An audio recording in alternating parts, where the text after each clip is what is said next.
Serbia gets the win. They're going to the elimination round. And look, the fellas are in the lounge. This is DNVR Nuggets.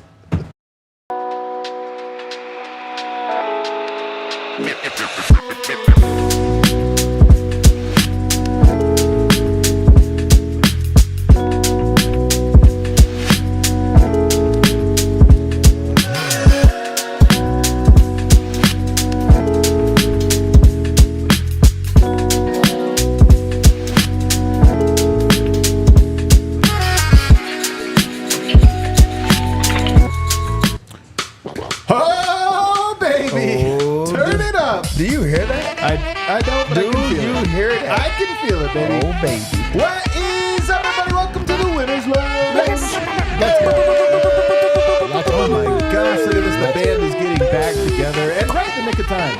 Right as the Olympics are starting to turn up a little bit. That's right. This year, Oh, be back soon. I guess maybe we'll leave it a little surprise. Be back soon, though. Serbia gets the win. Jokic was very good, but Bogdanovic was great. We're going to break it all down. Brendan Vogt's in the house. Man, what a great game. I'm really enjoying the Olympics. Shout out South Sudan. Shout out South Sudan. Great appearance. Fun to watch. You looking forward to the future. They were fun to watch, man. One of the best stories of group stage. Over here, D-Line Go. That's right. Yeah, the Olympics are fun, man. They're fun. It's fun to watch all these sports. I enjoyed the basketball quite a bit, but I'm enjoying all of the athletic offerings. We're going to talk about that on this very show. Okay, how much Olympics we've been getting into. I think it's worth it. The hype is real. And then look at that. The man, the myth, the legend, superstar Dev. Not only does it feel good to be back, but it feels good to be back in the Toyota Winners Lounge. It feels good. Let's go, dude. We're just glad you said it, because that's exactly what this is, the Toyota Winners Lounge, driven by your Front Range Toyota stores. Toyota, the official vehicle of DNVR. If you are hopping in the Toyota chat, we encourage you to do so. Hype yourself up, man. Now it gets real, but try to stick to English if you can. I know we're going to have a lot of Serbs here. It's not that we don't love our Serbs or want them. It's just we have to monitor it. We have to make sure that there's not some crazy arguments going on. Insult us in our language, if you wouldn't mind. In our native tongue so we know it, what it is you're saying. So, yes, this game was a very fun game between South Sudan and Serbia. 96-85, Serbia gets the win. It was back and forth. I thought both teams played a very interesting brand of basketball. It was competitive. Sudan fighting for their lives, knocking down threes. But at the end of the day, Jokic can't be guarded. And Bogdanovic, my God, he had himself, what would he call it? Not a Murray flurry. What did he have? He had a bogey blast. He had a bogey blast, man. He really did. Right off the top of the dome. He had a bogey blast. He was awesome in this game. I'm in love. We'll trade any piece to get Bogdanovic off the Nuggets. We get it. He was awesome. He had 30 points on 10 of 14 shooting, including 6 of 9 from 3. What's your big takeaway from this game, Vogt? That was actually it. I stole it? No, I mean, it's a good segue. I'm in on the Bogdanovic hype. Over the years, there have been a handful of names from the various Serbian rosters that our chat has proposed as potential Nuggets. Yeah. And sometimes you see it more or less than others. I see it. My goodness, Bogdanovic. But to make it more about Team Serbia, you see a guy who has been a leader of this program for a while and a captain. And there were some fearless, go out and take it moments that he had. And he did not look, he didn't look nervous, didn't look phased. He looked quite effective alongside Jokic. And it was really fun kind of watching it. Leader of the Horde is one of the all-time great Twitter handles. It and really now nicknames. But it felt like it today.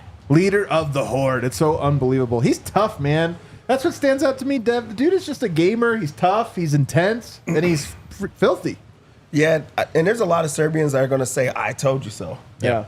You know, this is a name that they've been talking about for so long. And we've liked him. He's in the NBA. But also, I will personally say, I didn't see him in that lens. I haven't seen him as point guard bogey that's running the plays. When Jokic goes out, you know that you still have a chance because he's out there. Their two-man connection is incredible. I love that. My big takeaway, I was shocked at how much I loved both of these teams. I was rooting for both teams the entire time. South Sudan was the underdog story, so of course you wanted them to go out there and compete and to bring awareness to that, to their country. And they did that. I think that this was a very, very successful tournament. Sucks to see them go out that way just because really it's not Serbia. Like, USA is the one that like eliminated them. Serbia went out there and played their brand of basketball, and that's also what stood out to me. I loved the way that Serbia played in that game. That was beautiful basketball. They played as a team, as a unit the entire time, and it was just, they were on the same page. Love that. They had 31 assists, by the way, as a team, which is pretty awesome. Yeah. I'm trying to see how many field goals they made, but I can't read it off the top here. Oh, 32 field goals? That's insane.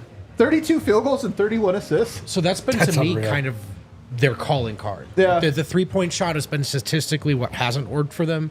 To me, keeping the ball moving and getting a lot of these buckets off of assists is what Serbia has done well to get themselves through here. So they're moving the ball well, and against Team USA, it looked very much like, they're going to have the same problem when Jokic is on the bench. They're in trouble.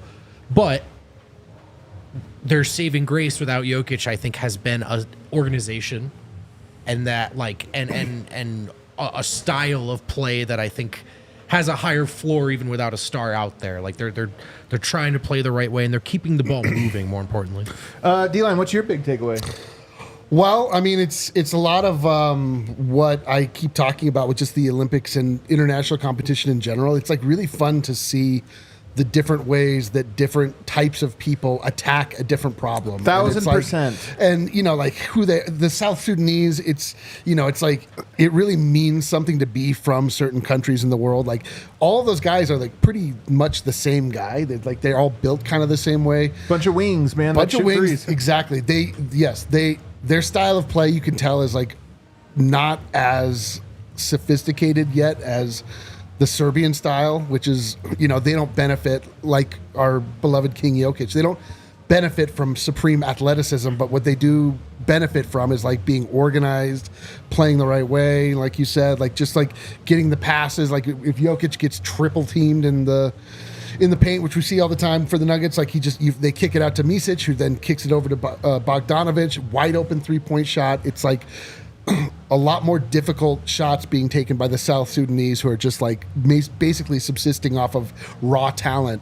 But it's like my greatest goal in the world, and if I can help it in any way, I don't think I can, but is to turn the global game from soccer to basketball, so that the World Cup every 4 years is the basketball World Cup, and you get like these super interesting matchups and so it's great that the South Sudanese are developing a program and becoming a force in the world, and like you just want that to spread everywhere, because basketball is another game that you don't have to have a ton of equipment to play. You don't have to have a lot of infrastructure to make it happen. You do have to have some, which is a little bit different than soccer. But like, it's just so interesting. I love watching these. Like, we're gonna watch Australia, just a bunch of big lunky guys, like all go out and like with little Patty Mills running around. But it's just like there's just a personality. His name being Patty, I know, like little almost becomes really redundant. Yeah. Patty is little Patrick, tiny little Patty Mills, dude. But I love it. It's so interesting. Yeah, I love your point about the Olympics though, because the world has become so small, over time, that it feels also connected, that like how much is there a difference even culturally from this place to that place. And it used to be back in the day, we talked about it, the US had regions. You're an East Coast point guard. Yep. You're a New York point guard. Yep. Oh, that's such an LA type player. That's a Chicago type player.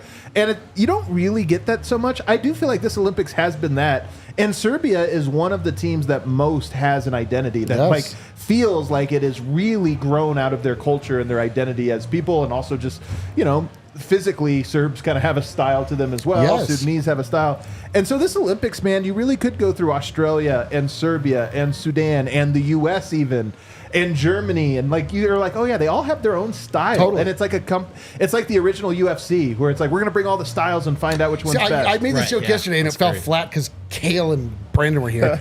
When it's like this, we really realize that we're the old guys. What I said is, it's like selecting your fighter from Street Fighter. What's that? In that you choose the. But I was like, it's like when you think about because I was like, when you think about like the Brazilian style of basketball player, it's like a little green monster that has electrocution power. Yeah. But I think that there's another side to it too. Like, as a fan, and who you root for and who you watch, like who you like.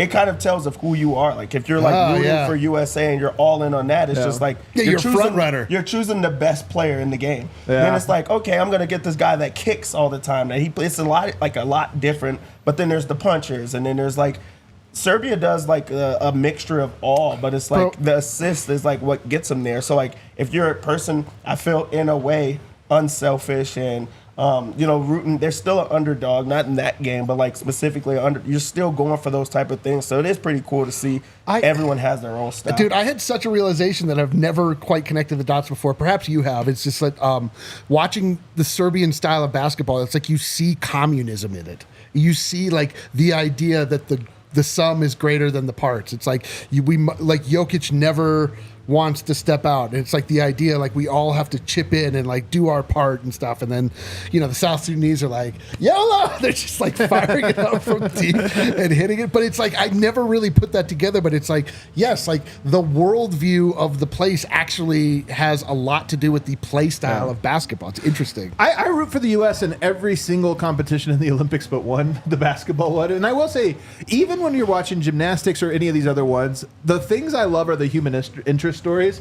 And you guys remember Rocky IV, of course. Everybody remembers. You remember how Rocky's in the barn doing the like lifting rocks and stuff, and then the Russian has the greatest equipment on earth. Whenever you see these human interest stories, you're like, oh, the U.S. is like, oh, they're in a hyper chamber and breathing pure oxygen the other way around. like you're like, and here's Bulgaria, and it's literally who lifted a rock up a hill every day since he was 6. And you're like, all right. They showed that South Sudan has zero indoor basketball courts. Zero.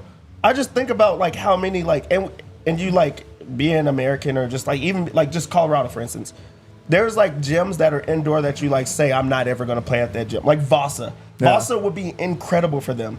We think that is not a great gym. 24-hour fitness, those type of things they don't have. So like there is those differences, but like to hear that, like I didn't know, like I was ignorant in that sense of not knowing, like that's just something that you just don't think about. That's wild for them to have to go through that and still, they're in the Olympics. They got to win in the Olympics. That's dope. Yeah, it really is dope, and it's cool to see a country that was the first time in, kind of have the success that they had to the degree that they had it. Because it's also not an accident. The NBA, large handful of individuals in the NBA have been really dedicated to basketball in Africa and NBA Africa, and trying to provide resources because, like we have basically everywhere else the game has reached, you find, wow, it turns out like there's a whole new talent pool here. But way more in Africa, and this is part of it. When you say they all look it's the same, like they all have the same body, that body type, the perfect NBA body. Like Kevin Durant. We used to joke about the long boys. Like there's not a sub they can make where they're not the long boys. It was Carly Jones. The long boys. Basically American. And you're like, can you see the vision? Yeah, I can see the vision. Can see it. So it's, but yeah, I mean, and then you think to the point Dev just made, they don't have an indoor court. So it's just cool, man. It's just cool because we really found there was so much more meat on the bone than we realized to Serbian basketball, former Yugoslav basketball. And we have found that Jokic's approach has brought a lot of joy to us in the NBA. So it's just, you want to blow this dynamic up, keep growing, right? Because I think, just to put a bow on it, I think briefly in the James Harden peak, some people were concerned that basketball had been solved and fixed. There's a way it turns out it had been broken. There's a way, but there's a way that but I think as long as the best players alive continue to be great in different ways, and as long as we continue to like kind of learn from different play styles, that won't be possible. And so that's why I really just kind of enjoy watching this all come to fruition. Well, one of the things I loved about learning about the history of Yugoslavian basketball is in their very early days, they made this very point of like, we kind of are limited by our own culture. Yes. And by our own, what we know of it. And so they would send guys out, like literally assign them. Because again, like you said, it was a communist nation. So it'd be like, Eric, congratulations. We are assigning you to India. You're going to go learn something over there. Or something. And it was like, all right, well, it's over there. And that comes back, he's like, man, everyone in India is terrible at basketball. I have nothing to win. Well, that's why we sent you there. But that's what I think is interesting about this Olympics is you do get all these different styles. I will say Team USA's though, like they have a style too. It's like excellence. If you think about Team USA, It is probably more individual, although I think they're playing phenomenal team ball relative to what I expected of them. Yeah, me too. But you look at them, they all have excellent physique. Like they're all peak athletic performance. saying, man. They all have excellent fundamentals. You watch the way all of those guys are just so like they have perfected all of their movements, and it's like, yeah, this is actually also an American trait of like really trying to maximize individualistic value, and it shines through. So I think even with the U.S., there is a cultural identity that you can see in it. Obviously, America's so big, it's not one thing. Yeah. But that part of it certainly. Well, I mean, translates. like this is, if you want, like, what America's greatest gift to the world in general is the combination of the world. Like all styles, the melting pot, this for all of our flaws. That's the ideal of it. That is the ideal, is that the best from everywhere come to the U.S. and then they find a way to all work together and like they learn from one another, this, that, or the other. But like that is what that's what it is. Can you guys tell him, Rusty? I didn't even get to my big takeaway. We already have to take our first break. I'll get to my big takeaway on the other side. Deb, did you have a different big takeaway, by the way? I kind of led you on a big takeaway. No, I pushed mine in there. You fit it in. All right, on the other side, my big takeaway, which has stay a tuned. lot to do with Bogdanovic. Or click off. It's up to you. UC Health. Oh, the bump. I'm over. This is a great running bit. I don't know. by the way. I don't know if you got that. You maybe missed this one. Brendan was so proud of himself. He was. He got the wrong end. Yeah. He's like, "Oh, Kale, I'm learning." I like didn't talk over the bumper. Then he read the wrong ad. Yeah. I didn't say I was succeeding. I said I was learning. UC Health's big takeaway is that they want you to live like there is a tomorrow. They know how important mental health is. They encourage Coloradans to live their healthiest lives through statewide initiatives that include taking care of your mental health. They want you to live like there is a tomorrow. We often think about physical health first and foremost. There is a second layer to this. It's important to be your best mentally. It's important to live like there's a tomorrow because not only will tomorrow come, you have friends, you have family, you have loved ones who want the best for you, who want you around in their lives as well. And so, yeah, UC Health wants you to know that mental health is just as important. Former UC Health patient David Schlitt, a Colorado teenager who loves being active outdoors, is a prime example. He was an Olympic hopeful. We're watching the Olympics right now. These people have dedicated their lives to get where they're at. Well, David's path took a tragic turn when he lost his leg after a ski training accident. But with the help of UC Health doctors, after a decision to amputate his leg, he was actually able to get back outdoors doing what he loves most. Sure, that was difficult physically, a long road, but mentally, I can't imagine. So shout out to David for living like there is a tomorrow, and that tomorrow came. If you want to learn more about David's story and see more inspiring patient stories from UC Health, you can head to uchealth.org/tomorrow to learn what it means to live like there is a tomorrow. Red Hawk Roofing. There is a tomorrow, and it might include a hailstorm. No, but you want to call Red Hawk Roofing after the U.S. blows the roof off of this GD competition. Am I right, guys? Good Am job. I right? That was really good, man. I just came up with that on the spot. Just kidding. I came up with that last night. Denver's best roofers have joined the DNVR team. If you haven't heard, if you don't know, now you know. Quality materials, decades of experience, quick response time, Colorado's best estimators and contractors, huge DNVR supporters, which I think is neat. Free no obligation roof and property inspections, free in-depth photo reports for all inspections.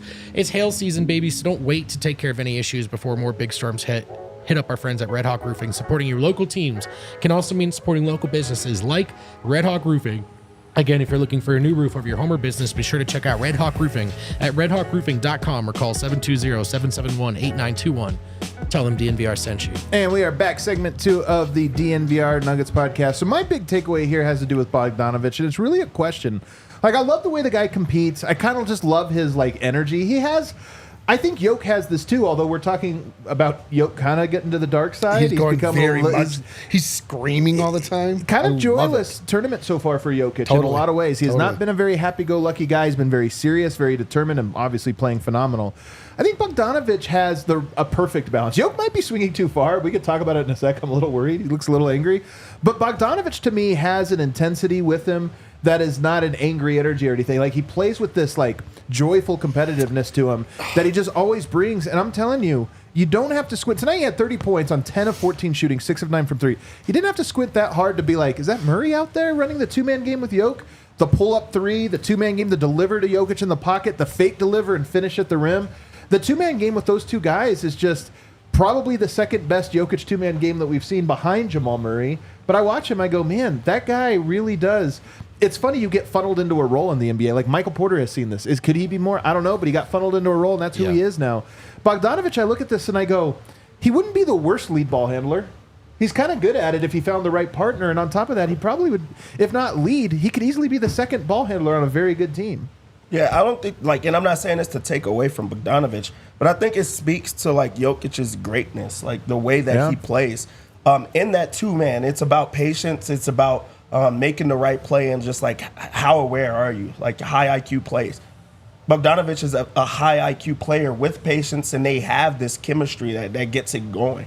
He knows how to read that. Jokic, I mean, he has to be leading the entire Olympics in those screen assists as well. Like he was setting it up with just like he's going to put his body in front of you and you have to read what's happening. And Bogdanovic is straight downhill. He also is just so like potent in that offense because he could knock down a three, but he could get to the rim. And then he also he plays with a fire, but he plays like fun. He's having fun out there the entire time. So it has been great to see. Like that's a revelation for me of he just knows what he's doing the entire time, but he's having fun with it, and he understands like, hey, I don't get this opportunity much. I'm alongside Jokic. I'm going to take the best of it, and that was a game where it succeeded for him, or he succeeded with it. And part of this is that Serbia as a whole they play great around him. Like I love, if you just said, okay, again, for sake of argument, Bogdanovic is Murray, Jokic is Jokic, the way all the other pieces move around them, they're way less talented. In fact, I'd go as far as to say, I actually don't know if I love any of the other players on Serbia. I like them. Like, they play well as a team. I like but them. there's no guy that I'm like, man, they got to get so-and-so in there. It's Bogdanovic, it's Jokic,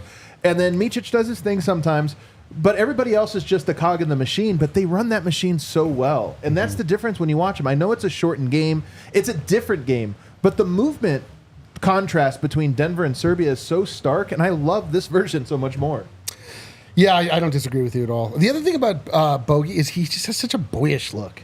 He really does. He just looks so innocent and happy, and you're like, oh, what is this guy going to do? And he just like he moisturizes or something. He definitely really well. moisturizes. But he just murders you, looking like with a boyish charm. Yeah, I mean, listen, man, I think it speaks to both sides. I think it says a lot about what Dev said. Like, I think it's Jokic can really make and bring out the best in a lot of people because of the. People all have to sag off of their defender or off of everybody else to get three guys on Jokic in the paint. It leaves Vasa wide open. Vasa's able to find Bogey wide open, and like he's ready for it. That's the thing, is like finding yourself in the position and then being able to take advantage of it. Just so many wide open 3-pointers that he just was so calm, so smooth, just knocked it down. You didn't think you weren't nervous about it. You're just like, oh, that's cash. He has psychopath calmness, it seems like. Yeah. Yeah, not afraid of the moment at all. And I think you just brought it up, but Vasa was pretty good today. Yeah. Two games in a row. 2 games in a row that Vasa's looked much better, and it's made a difference. And then the other thing that helped today was Serbia has shot very poorly. And again, I'm not saying they're poor shooters, but they had shot very poorly from three. Today, it looks like they hit over 50% from their threes. My computer just froze, but much better shooting. A lot of that was Bogdan, but Vasa as well. Oh, yeah, he was 6 of 9. But Vasa as well. The other guys that would... a lot of it, literally more than half of their made threes were from Bogdan today. And he was good. He was so good. And they were like, this was already made on the broadcast, and it's almost a little like lazy. It's definitely incomplete. But Petrushev has some Aaron Gordon kind of qualities to like... When he's on the court, good things are happening for Team Serbia, and I think it's easier for Jokic alongside him. Jokic will never give us this answer. Maybe we could try to get somebody around, like maybe you could just like hear whispers or what have you, but I wonder if he feels one way or the other about which team he likes playing on more. You know what I mean? I'm sure there's pluses and minuses. I've heard that the practice and film session with Team Serbia are like obnoxiously long, and for him, he's like, I don't need this. So I know there's things I'm sure he hates about that. But just when you talk about on the court, and again, you can't, if you ask LeBron James what he likes playing with the Lakers or Team USA, he'd be like, Team USA. These are all good players. So there are some layers to this, but stylistically, Jokic just seems in a comfort zone with all this movement and all this, how quick decisions are happening.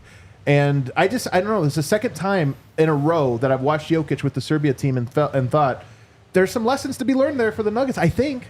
Yeah, but also I think that the Nuggets and most teams, like, they form to their best player. Nuggets are trying to get to that brand of basketball of like free flowing, high IQ, make the right play, make the extra pass. I just feel like in the NBA, guys aren't used to that. So I think that Jokic is like overthinking at those times of like, how do I, overcompensate, or how do I read this situation? When he's playing with Serbia, he knows that they're trying to make that. Maybe they don't have the same athletic abilities but the tendencies are there. Like, I already know where I'm supposed to be, or I could stand at this spot because I know my guy's going to get there. He's not thinking about it in the same way. So I bet you that there's positives on both sides, but I'm sure that he enjoys playing this brand of basketball. I will say one thing maybe he doesn't enjoy. Do you remember when they lost to France the last time, how many minutes he played? It wasn't enough. In a 40-minute game. Wait, when they lost to France or Italy? Or Italy, sorry, Italy. 27, right? You know how many minutes he played tonight? 27. The difference, of course, they get a win, but it was one of those things where he was on the bench for the first 6 minutes of the fourth quarter. 2 extra minutes in the fourth. Oh. But it brings me to a concern that I did not see, but that Miroslav texted me, and then a handful of people on Twitter pointed out to me that I didn't see, but that Jokic apparently asked to be brought out of this game early, and perhaps even asked to not come in for that time because his wrist. He walked out holding his wrist, which, if there's one concern I have for Jokic, this freaking wrist injury, man. What is going on with it? What is it? Why is it constantly there, and why is it never taken care of? I would guess it's tendonitis. Like nothing you can do about it. Not like a surgery away. I would guess because he is so wrist focused. It's like somebody that sits and types every day. Like his wrist snaps just harder than other people's. I do. Why? Like all of his, like so much of his talent is in his wrist with his floaters and everything. He has such control in that specific area. I would guess that it's tendonitis. Yeah, but it's tennis probably players get this too. It's probably so difficult for him to. Like, they probably like, hey, you could get better if you take this time off. But he's like, no, I'm in my prime. I'm playing the best basketball of my life. Yes, it hurts, but I don't want to take away from time from that. And also, he's still, like, he's the best, at just knocking down that shot. Like, his percentages are ungodly. Like, it's godly. Like, it doesn't make sense how he is. So he's probably like, I can't right now. Yeah. So, like, the timing, I think, of it sucks. Because he probably does need a procedure, but when would he get it? Yeah, I love this comment. Keep pulling up. He's got gamer hands. All jokes aside, probably doesn't help either. That he loves gaming. Dude, I'm telling you, like the carpal tunnel stuff. It hurts playing video games. Dude, if I'm not I'm going. I'm not. It's tendonitis. It's just like I haven't examined your him. tendons get swollen, and there's nowhere for them to go. He plays basketball all day, and then he plays video games all day. So if he's got any kind of wrist soreness, I'm sure it doesn't help. Yeah. And all kidding aside, that's not a joke. That's real. That's like. But what happens. I also agree with this comment. His wrist issue flared up in the bubble, and all he's done since then is go on one of the greatest runs we've ever seen. So. I'm telling you, that's why he's like, I'm not getting a procedure. Yeah, he's like, guys, I'm fine that much. Yeah, that's so where true. I gotta stop. Like, do you think? Because Richard Hamilton broke his nose and wore the thing, and then he played well. And he's like, I'm never taking this off. I'm never gonna do it. Why do you would think I you'd do ever that? tape your fingers? And then you just shot unbelievable for a month straight. You're like, I'm just gonna always tape my fingers together now. It's got to be a mental thing. It's not even it counts or it matters. At the casino, you play craps. The dice go off the table. You're like, I want the same dice. It doesn't truly matter, but you just feel like I want to. By the way, Dev, this is a that. real story. I played dice with Dev. Dev, he has a whole. I've He has a whole system. I've seen a whole it. system. He wins though. It doesn't wins. truly matter. So it's like, okay, but mentally it matters to you because it's your comfort. So I think that it's more of really, I do think he needs a procedure. Yeah. He's like, I don't know when I could get it. And now I'm playing for the country. I have to play for the Nuggets. I have to be right. Right. Who knows how long he would have to actually sit if that happens and what it looks like. What are the residual effects after that happens? I don't want to play dice with Dev because I'm afraid. I'm afraid I'll let him down. You will. You know what I mean? He's got such a system that I'm like, what if I go and I'm gonna screw No, his you system. will. You will. So I just sit behind him. Notice I'm his hype man. He's never invited you to play. That's true. He never has. Now that you point that out, I do take note of that. I mean, you're literally right there. He's like, I love when you're here, standing right behind me, not playing, not messing with anything, just cheering. I'm watch like, what happens. I got you. Watch. Feels like I win. Last one before we go to a break here. Scale of 1 to 10, how impressed are you? 10 being they can't lose, they're winning the whole thing, and 1 being they can't win, they're terrible, they're the worst team in this. How impressed are you with Serbia for what you've seen from three group play games? I'll start here. 7. The exact number I was going to. Yeah. Exactly. I mean, listen. Everybody only throws out 3 or 4 numbers when you give a 1 to 10. You know. Yeah. Well, I mean, like, because 5 means nothing. 1, 5, 7, 8, It's 9. really It's it's between 5 and 10. The U.S. is a 10. Okay. Serbia got their doors blown off by the U.S. Yeah. They have looked great against everybody else. They've looked like a world powerhouse. They have. Hold on. I'm going to ask you. Was this a close game tonight? No. In the end, it wasn't. All right. Okay. In the end, it wasn't. It's a game where you're like, I thought it was close. I mean, that's like the Lakers will tell you that It was the closest sweep the ever. closest sweep ever against the Denver Nuggets. All right. Like they were never going to win that game. All right.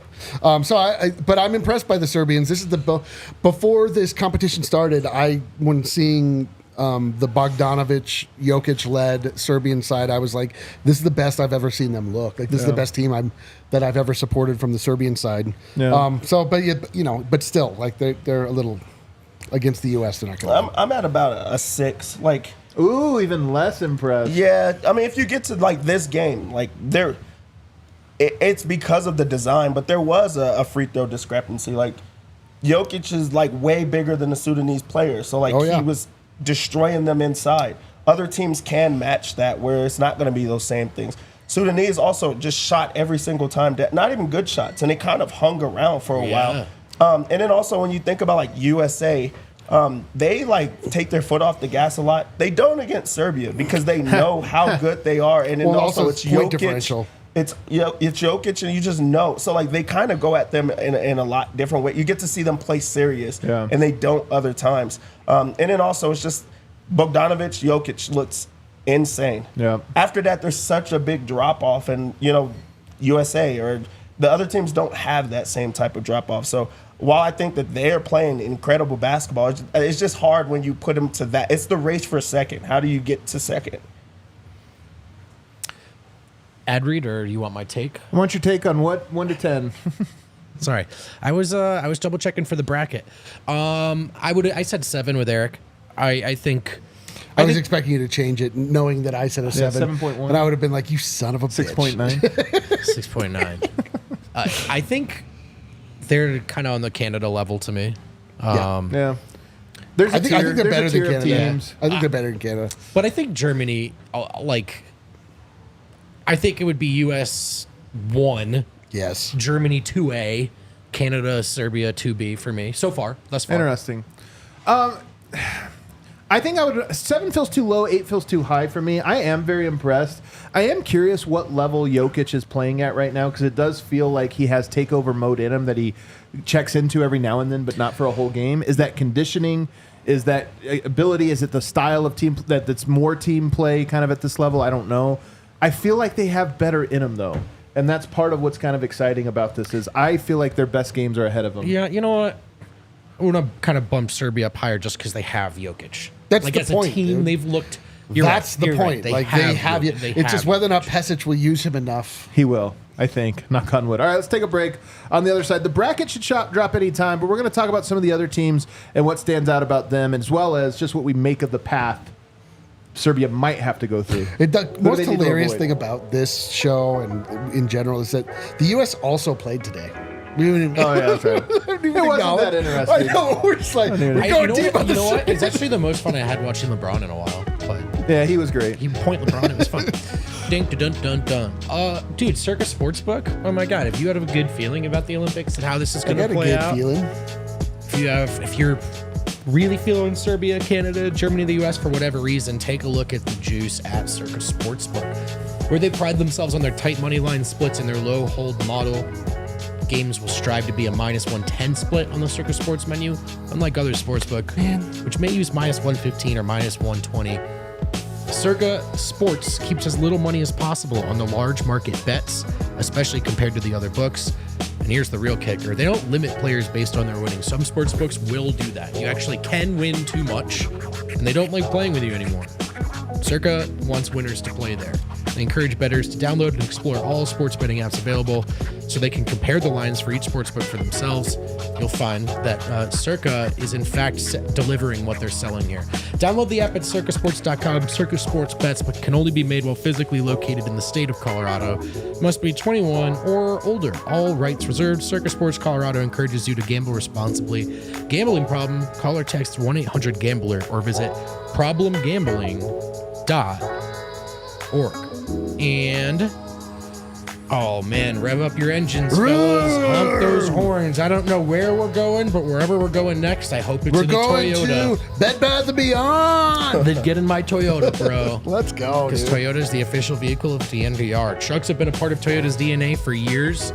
So if you're a trucker out here in Colorado, Well, is that what a guy that owns a truck calls himself, a trucker? Yeah, by definition, I'm a carer. a trucker is a guy who drives a An truck. 18-wheeler. Yeah, I'm a kind of just I'm a turned it into scooter. verb. Yeah, you're right. If you need a truck for any reason, or an SUV. Adam, I'm trying to sell. Well, or an that's why I'm trying to SUV. help you here. Or that doesn't help. Or lower zero emission vehicles. No matter what kind of Coloradan you are, Toyota has something for you. Do yourself a favor, visit your Front Range Toyota stores at a location near you. Auto Nation Toyota, Arapahoe and Centennial, Corwin Toyota in Boulder, Groove Toyota in Littleton, Mountain States Toyota in Denver, Stevenson Toyota East in Aurora, Stevenson Toyota West in Lakewood. Remember, Toyota is a proud partner of the Denver Nuggets and the official vehicle of DNVR. Man, the Toyota also names the car as well. The Tacoma is a perfect name. Toyota Tacoma. I just took it from the Native American word that people in Washington used for a town. Anyway, shout out Riley Box came in with his bachelor party on Friday. Oh, hell yeah. I was the only representative of all of DNVR here, which you'd think would be a big letdown. And he was only kind of let down, dude. Took pictures. I gave him our autographed version of Kelly, you weren't Nail. here? Nope, I was the literal only representative. D-Line probably is the person who is most here. Yep. Might live here? We're not sure. Yeah. Might- See, the thing I'm doing is, well, no, don't worry about it, guys. Thank you. It's above your pay grade. Listen, I wanted to have a quick discussion here about the FIBA game versus the NBA game. Because there are things, and there's pluses and minuses on each side. I'm going to go ahead and say the first big one that we have to factor in. There's only 6 total games if you win the title. 3 group play, 3 to this. And because somebody was like, they play such harder, their defense is so much more intense. Yeah. I'm like, guys, compare it to game 1 of the finals, because there's only going to be 6 or 7 games of the finals. That intensity is way more than the intensity that we're seeing in this level of play here. Nonetheless, there is something too, just that the fewer games, the group play that goes into this, the point differential, even the fact that it matters how many points you score and you have to run up the score. Dude, it makes its own secondary game. I wish that the NBA season had a point differential. Be awesome. That it just like it factored in the whole thing. Oh, so like there's like 5 teams that get into the playoffs on standings, 1 just on point differential, and then a play-in. I'm saying, and then also, I can't remember who brought it up. It was Jalen Rose. The most brilliant idea I've ever heard. I can't believe I hadn't heard before. That the scoring leader is the total number of points, not the average. I love that as well. So that you have to, same thing. So you have to play. All of the awards are not based on average; they are based on total. Well, then Embiid would have to play against the good teams. That's the point. They tried that with the play-in, and people were livid. Remember, like, if you were trying to blow teams out, they were like really, really mad. They were trying to fight about it. That's good though. Yeah. You need to get over that. You need to get over that. Competition. You got to think about the fans. All rules are for fans, not for the player. It's so true. They never think about that. Everyone's like, hey man, they need to. They can't play 2 nights in a row, and it's like, aren't they athletes? And I'm bored. I will say this worked out perfectly for Serbia playing Team USA first, because that game needed to be intense, and it was. You tried to win it. You tried not to lose by too much. Then you played Puerto Rico, the worst team, next, but you had to run up the score because you got blown out by the U.S. Right. And then you play the real, game that could have flipped, could have gone to either team last. It's kind of a perfect, so that all 3 games had a perfect amount of intensity. With that, this is going away from what we just talked about, but I don't know if you guys know the answer. Why did they play the same teams in the exhibition?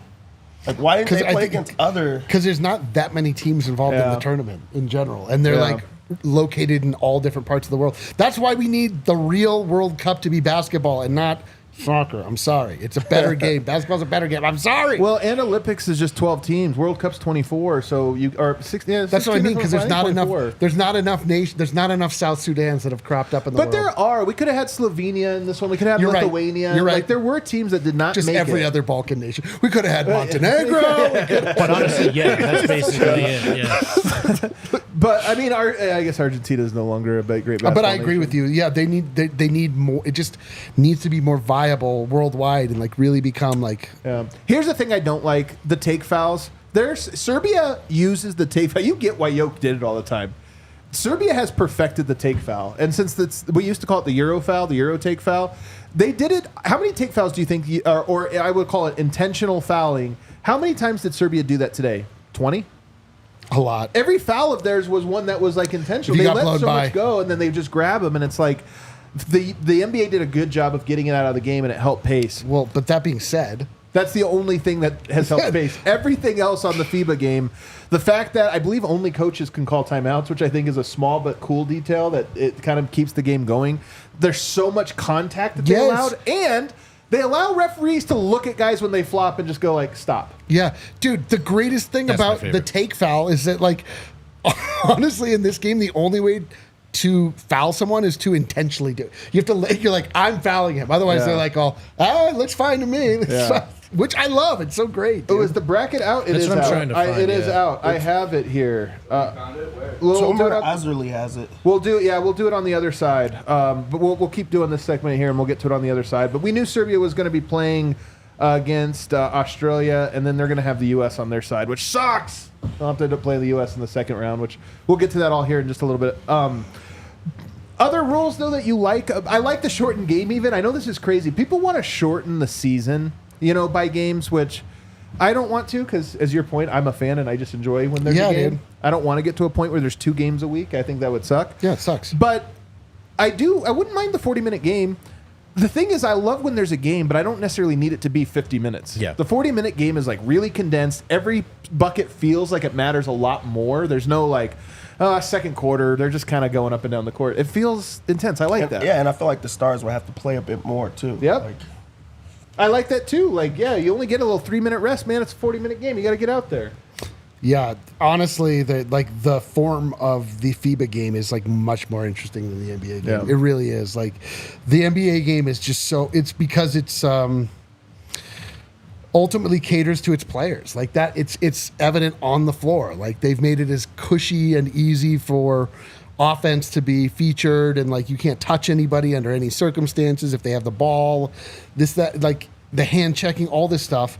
It is wild. Like people are just on the ground all the time in the FIBA game. And way more physical. But you watch it, and you're not like, whoa, that should have been a foul. You're like, okay, it's cool. Like your brain can switch over very quickly to like what is foul, what's not a foul. Right. And I love that only in one game this entire tournament has officiating even been a talking point, and it was when France got absolutely bailed out to maintain their place in the tournament. But other than that, we haven't talked about. Other than that, not even a set. Well, because it's consistent too, right? Yes. So like in the NBA, it's often, well, why was it with this one officiating crew, this one team was able to play this way tonight, but for the most part, other teams, or even this same team with a different officiating crew can't. Yes, exactly. And that's where it starts to get, but there does seem to be like Dev and I were joking at the end of the game when you talked about the take fouls, someone just straight up speared Guduric. Yeah. And they didn't call it. No, it's awesome. Then, so Guduric just comes back to the next possession and just starts grabbing the guy. Yeah. He's like, all right. No, the only way you can get a foul is if it's intentional. I really like it, but I also think a lot of it is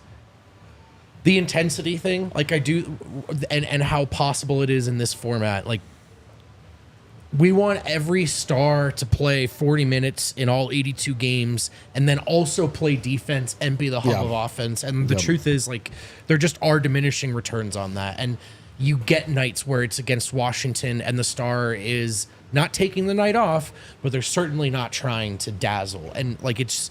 So I do think in addition to the rules, it is just that there are so many minutes you have to eat in the NBA that it's just kind of hard to play every game like, oh, we don't want to leave the Olympics. We don't want to leave this single elimination game tournament. All right, let's get into the tournament here. Oh, defensive 3 seconds I like, although I don't think it would work quite in the NBA. I think it would kind of jink things up. Kevin Durant had a really interesting conversation back and forth with a trainer, Tyler Ralph, who was saying he likes some of the FIBA rules. KD was pushing back that he doesn't. He likes the American style better, which is no surprise. I thought both guys raised interesting points about how much do you want more orchestrated offense versus more freelance and one-on-one stuff. I do think basketball is at its best when it is a read and react game. And that the structure should not be overly structured like the college game where every time you come down, look at the coach, calls a play, and then you get into it. That's too slow. But I do think that the NBA tailors itself even more to just spread it out and let one guy kind of attack that I don't like. So there's a healthy, I thought it was a good conversation that was not black and white. It was more like, hey, these are the things to consider. How do we get to the best combo of that? To our earlier point, it's the marriage of these ideas. The marriage of those ideas that makes basketball such a cool sport. All right, let's get into the bracket though now, Kale. You want to pull it up? So here you see the U.S. plays Australia. We knew that was the case. By the way, 5:30 a.m. Mountain Time. Wait, that's Brazil. No, Serbia's up at the top right, and there is Australia. Oh, I thought you right said the below. U.S. Oh, Okay. maybe I did. I might have misspoke. 5:30 a.m. they play, which is a bummer. What? I know. We're going to have to get up super early to watch this one. It'll be an elimination Serbians game. are like, But it is a 2:30 afternoon game, which is also meaningful to me. I hate any variables like this. And I know the Olympics have been a little bit of this, a little bit of that, but I hate that this is the first midday game that they'll play. Let's just talk about this first game first. Australia, Dev, what do you think, man? I mean, I think that Serbia is the second best team. It sucks that they're on the same side as USA, but I do think that they have a high chance to win that game. I think that they match up really well. There's not anyone in Australia or the United States that can stop Jokic, and as long as you have him, I think it just makes it a lot easier. I think that they match up really well against that one, so I'm excited about that game. Patty Mills, though, scares me. What scares me against Serbia every time is little tiny guards who can pull up off the dribble and shoot. It was Fontecchio the last time when they got eliminated. Patty Mills is better than Fontecchio. Yeah, but they have Bogdanovic. They're better. This is a better team than the one that lost to It is definitely better. Yeah, but if they lose this game, it'll probably be on the 3-point line, where I think to this point, Serbia's been inconsistent defensively. Yeah. And today was encouraging on the other end in terms of knocking them down, but they hadn't necessarily excelled there. So that is, and look, also, the way basketball has changed the most, I think, is in this format, single elimination, one game. Typically, talent's going to win out, but with the prevalence of the 3-point shot, teams can lose to teams they shouldn't lose to, and it happens via the three. So, to me, it's really about their discipline defensively and making sure that they don't let guys like Patty Mills get stupid hot or unconscious early. Just make sure it's at least hard for them, because over the course of 40, if you're disciplined defensively, Jokic should be more than enough, but you can't lose this game at the three. Yeah. I think this one, I'm a little more scared of this game. Look, I think Serbia should win. Somebody put it in the chat just now, but there's no easy games at this stage. Yeah. I disagree. Greece and Brazil, those are easy games. There were two easy ones, but that's what you get for winning your pool. Like Germany and U.S. earned that, so they get to be on opposite sides. But Australia, to me, is going to be maybe tougher than South Sudan. Actually, I'm going to go ahead and say it. I think they're tougher than South Sudan by virtue of, one, they have more NBA players. They have a Patty Mills that scares me, but they also... South Sudan kind of had one note to play. They were really long and they could shoot, and they were athletic. I think that Australia is going to have a little bit more in-between game that they can get to. A little bit more pressure they can put on the paint and shoot and all these different things. So I actually think this will be their second biggest challenge to date, of course, behind playing U.S. in the first game. Yeah, but didn't Australia lose to Greece?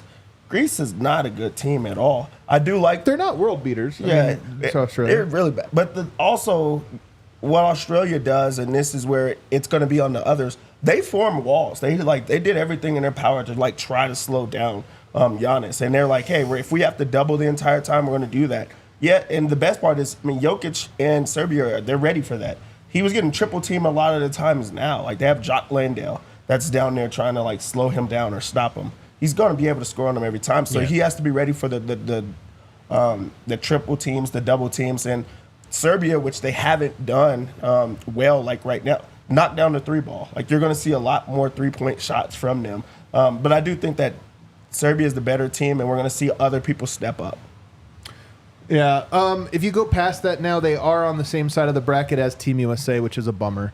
I mean, it's a tough draw to get them in your group play and then to also draw them to to even make it to the gold medal game. Yeah, You'd have to super go lame. through them. It's super lame. As I've said before, I just don't see them beating Team USA. It's such a tough task. Nonetheless, I mean, how do you feel about the fact that they would? I hope they would have met him in a gold medal game where it was like nothing to lose, fire threes away, just get crazy. Yeah, me too. I mean, look, the truth is, at some point you got to, like Miroslav said, Team Serbia is good enough that they're shooting for gold. Like, regardless of how you want to sit up here as an analyst and be like, it's pretty hard to take anyone else. Germany, Serbia, Canada, they're playing for gold. That has to be their mentality. So at some point, you got to try and play and beat this team. So, I mean, it would have been better if it was just in the gold medal match. Yeah. So the problem for everybody is that the USA bench was the team that they started with last time. Like the quality of players the U.S. has from top to bottom is insane. And it's going to be the same thing. It's like a team like Serbia will match up against the U.S. starters. They'll be like, and this is exactly how it played out. They'll play them tough. They might have a lead early, and then Jokic goes out, not meaning that Serbia is useless without Jokic. Just that means that the U.S. bench then also comes in, and Jason Tatum is on the bench still. Like, Devin Booker and Anthony Edwards and like all Kevin Durant is on the. It's like, what are you doing? It's just like, it's literally not. It's like not possible. It's not possible because one of those guys is going to kill you, and you just don't know which. You have to have like a huge 3-point discrepancy. And also, like, you're talking about LeBron James really, really wanting to get that GOAT status, and this is something that he can point. This is another thing that he can like grab onto. He's giving it his absolute all, which he's really motivated. I absolutely respect, and everybody else is following in kind. Like, good luck to everybody in the world. If you look at the other side, look, France, Canada. So let's talk about Jamal now. Canada versus France. I think Canada is clearly the better team. I don't think France is that good. They have a hard time scoring, and you're talking about a very good defense in Canada. Size, though. But there is a size factor there that it can be a real problem. Does it say what time they play each other? I just had it, but the only reason I asked, because 5:30 in the morning is they play the 1 o'clock game, I believe. They have the one game, so like, we get to tune in to or 11 or something like somewhere there. Yeah, sorry to cut you off on that. But yeah, I mean, France, like they have the Gobert, they have Wemby, like down their matchup. That's going to be entertaining, though. Yeah. Get to hopefully see Jamal start to look like himself and go after it. In Canada, they have the guys. Like, the SGA is good. They have a lot of NBA players that are around them the entire time. So that's a true matchup. One of size and slow down and get to it, and then you have talent on the other side. So I think that's going to be a lot closer than what people think, though. I think it'll be a really close game. I think it could be a very close game as well. Should bring some intrigue. If we just talk really quickly, I know you guys have been talking about Jamal this entire time, on the previous shows. I think he's been okay. He's been fine. He's been less than fine to me. He's been okay, but I will say he can turn it around. Like, if you just think, okay, he missed the camp or whatever, he had a really bad first game, second game was a little better, third game was his best one. There is some momentum and some upswing to this. And I will say one thing I can see coming, because you got Germany on the other side, they're going to beat Greece. I would be shocked if they didn't.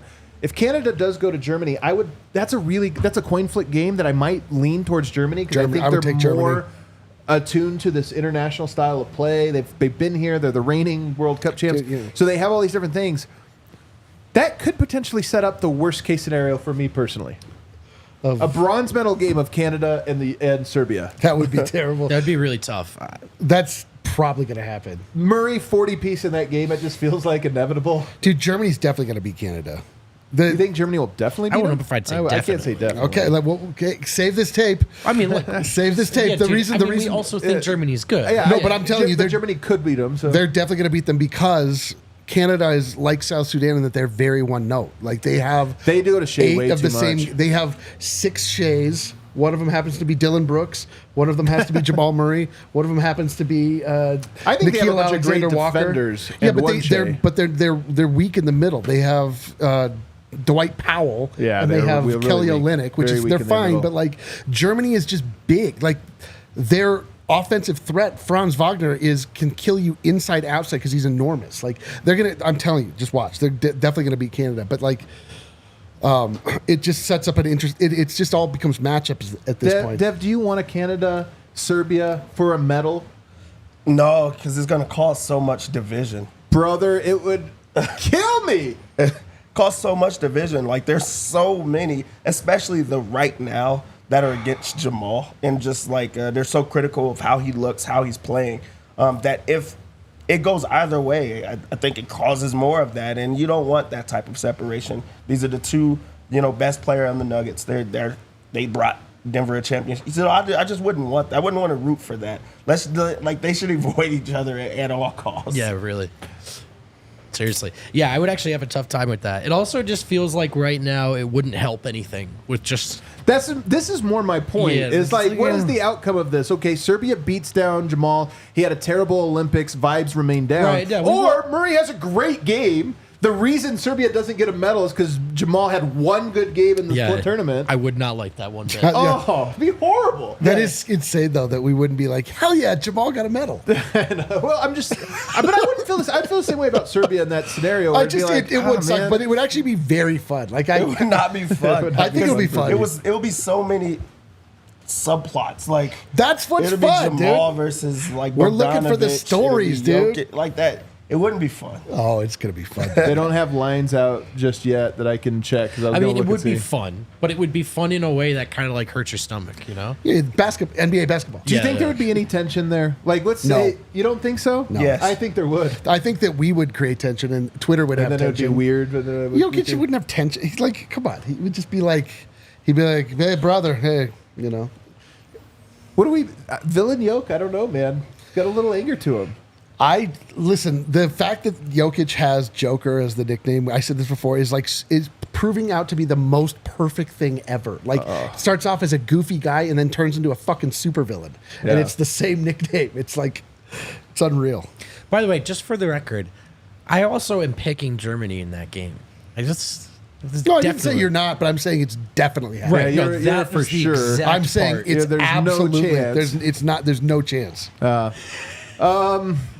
Any final notes here as we wrap up on this bracket? I'm so bummed they got U.S. in that round. I wanted it. I know, wanted dude. To make it to the final. Well, the Olympics doesn't care about ratings. They really their don't. Issue. They could have rigged it but for us. But the best thing about the Olympics is it's okay to take third place. It is. You get a medal. Dude, Serbia just needs a medal, man. It matters. You get to put a little medal icon next to your name and your accolades. Yeah, that's right. Olympic medalist.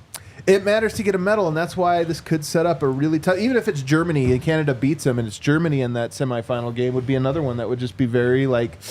I think Serbia has a good shot at it, but it's kind of a coin flip game. Germany's really good themselves. All right. You just got to play Jokic more than 30 minutes. Come on, Pesic.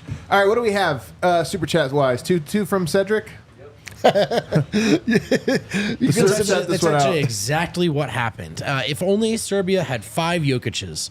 No, Kale, don't worry why I compare Maul to NSYNC. I think of MPJ looking like a guy from Backstreet.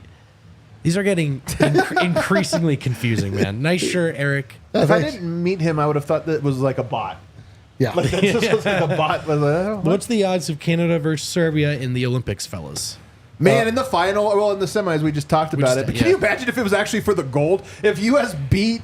That's we didn't even think about this, but if Serbia somehow upset America, vibes are at 100, but now you have to take on Jamal Murray and Team Canada. That one to me is at least like, all right. Vibes would be on 1,000. That one to me would vibes be on 1,000. You take silver, like whatever, it's still a medal. Like it was awesome. You beat Team USA. People here would freak out. In Team USA, you're saying? If this USA basketball team lost to Serbia, they might start saying things like, "Is Jokic the greatest player of all time?" No. They would just. Are you kidding? They would be like, "No way, man." Good. They would turn on the U.S. so fast on those players. They wouldn't look at it. It would be a U.S. failure, not a success of Serbia. Stay tuned. This week we will have shows. We're back at a new time slot. If you did not know, 12:15, right in the middle of your day. You take your lunch break with us, which is always nice. But Tuesday and Thursday, we'll likely try to adjust our schedules to be post games for the Serbia game. Maybe because it's 5:30, we won't do that. On Tuesday, we might do post game for the Canada game, which might be make more sense. But just stay locked to Twitter, stay locked to YouTube. You'll want to hit the reminder button so that you always know when a show pops up. It's the easiest way, fellas. It's been a while, man. Good to have you back, Dev. Good to have you back. It's been fun to be back. It's actually been since Vegas. 3 weeks. Yeah. And Harrison on the No way it's horizon, been 3 man. weeks Harrison is they're calling him day to day. Horizon. He's listed as doubtful. Day at to the day with moment, personal but- issues. But we're saying maybe questionable on the horizon. Everybody hit that like button for us on the way out. We'll see you.